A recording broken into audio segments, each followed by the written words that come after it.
il fait partie des artistes les plus drôles de sa génération. Durant de nombreuses années, Carlos a fait rire petit et grand. Sous ses airs d'humoriste jovial se cache en réalité une épreuve particulièrement difficile.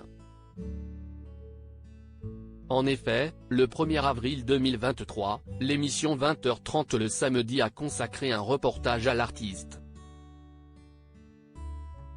Sa sœur, interrogée pour l'occasion, s'est livrée au sujet de son frère et a révélé les causes de son obésité.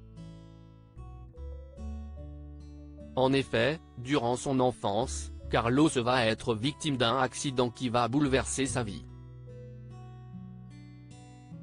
Il a glissé sur les graviers, sur les remparts d'Antibes et il est tombé, je pense qu'il a cru qu'il mourrait, s'est souvenu Catherine Dolto. Si le chanteur se blesse et se casse une jambe, c'est surtout son poids qui va être bouleversé. À partir de là, il a pris du poids alors qu'avant il était tout filiforme. Ça a été un tournant dans sa vie, d'avoir frôlé la mort, ça change forcément toute la façon dont on se perçoit. C'est cette même sœur qui a annoncé en 2008 le décès de l'humoriste au journal Le Monde. Carlos s'en est allé à l'âge de 64 ans après avoir combattu un cancer du foie foudroyant. Hospitalisé à Clichy en janvier 2008, il succombera à la maladie. La double personnalité de Carlos très appréciée dans le monde du show business, Carlos laissera de nombreux fans et célébrités dans une peine immense.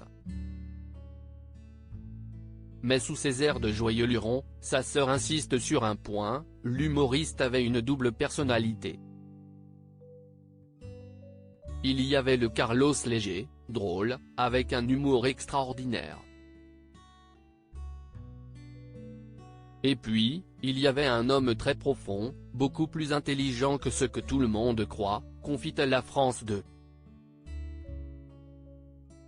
Un témoignage bouleversant pour celui qui aura marqué plusieurs générations de Français. À propos de l'auteur passionné de People, j'écris sur Closer depuis 2020. Vos célébrités préférées n'ont plus de secrets pour moi.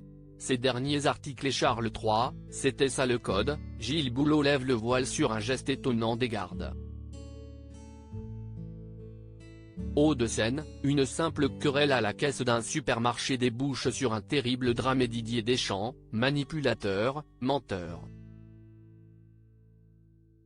Attaqué par un célèbre journaliste, il prend des